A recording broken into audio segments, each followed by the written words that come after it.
Los países de la OPEP impusieron en 1973 una significativa subida de los precios del petróleo como represalia por la guerra del Yom Kippur.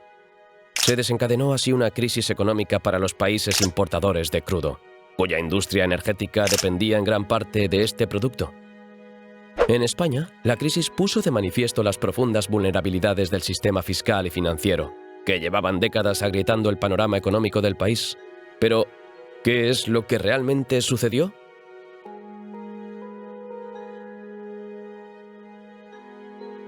Una brevísima guerra, de apenas 3 semanas de duración, desató una de las mayores crisis económicas y energéticas del mundo. Se trata de la conocida como Guerra del Yom Kippur de 1973.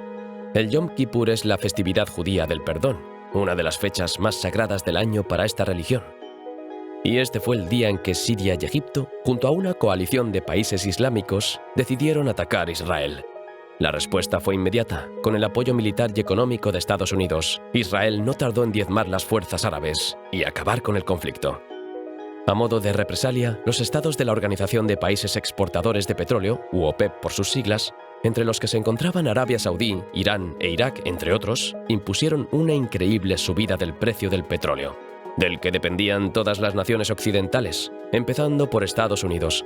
Se acabó así con la edad de oro en la que medio mundo había tenido acceso al combustible a precios muy bajos. El barril de crudo costaba unos $1,8 antes de la guerra. A finales de año alcanzó los $3,39 y para 1974 ya costaba $11,6. ¿Qué consecuencias tuvo? La economía de una mayoría de potencias occidentales experimentaba una buena época cuando estalló la crisis del petróleo. Su respuesta, en general caracterizada por una relajación fiscal, culminó en una importante caída del PIB entre 1974 y 1975. Con la siguiente oleada de subidas del precio del crudo en 1980, la mayoría de países europeos no consiguió retomar la estabilidad económica hasta 1983.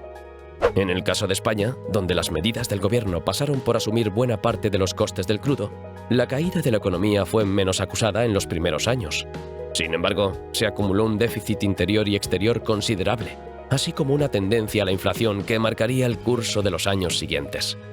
Sin duda, la consecuencia más importante para España fue la firma de los Pactos de Moncloa en 1977, que prometían una renovación de los sistemas fiscal y financiero del país. Las fuerzas políticas llegaron a un acuerdo por su propia inevitabilidad, ya que se encontraron con que no existían diagnósticos ni remedios alternativos al programa propuesto. Las medidas planteadas en los pactos de la Moncloa se basaban en la aplicación de una política basada en el control de la cantidad de dinero y unos presupuestos que limitaban el déficit público. También se acordó una reforma tributaria acorde con los principios de suficiencia, equidad y flexibilidad, la imposición de un tipo de cambio realista y una nueva política de rentas que se basara en el crecimiento de los salarios en función de la inflación y una reducción de las cuotas de la seguridad social sobre las nóminas salariales.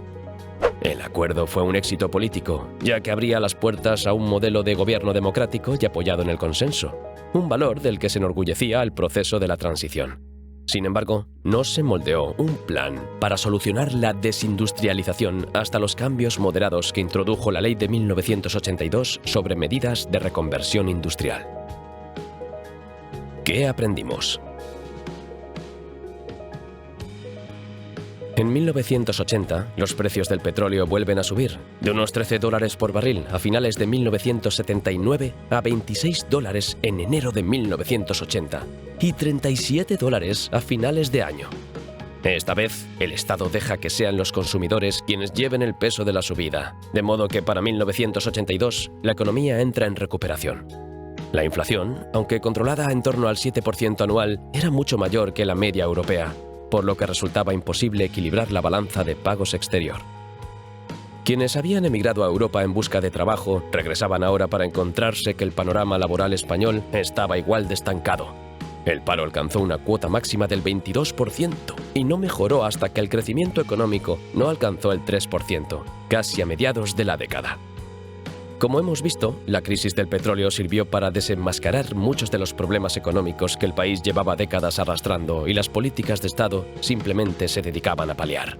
Algunos de los problemas estructurales, como la tendencia a la inflación, la dependencia del empleo sobre el crecimiento económico o la falta de inversión en la investigación científica, han seguido lastrando el desarrollo de España en los años siguientes. Mientras que el segundo problema se acusó especialmente al saltar la crisis económica del 2008. La falta de inversión científica que venimos arrastrando desde hace décadas ha sido más que discutida en los últimos años por la crisis del coronavirus. Si te ha gustado el vídeo y quieres ver más como este, puedes suscribirte a Coste de Oportunidad.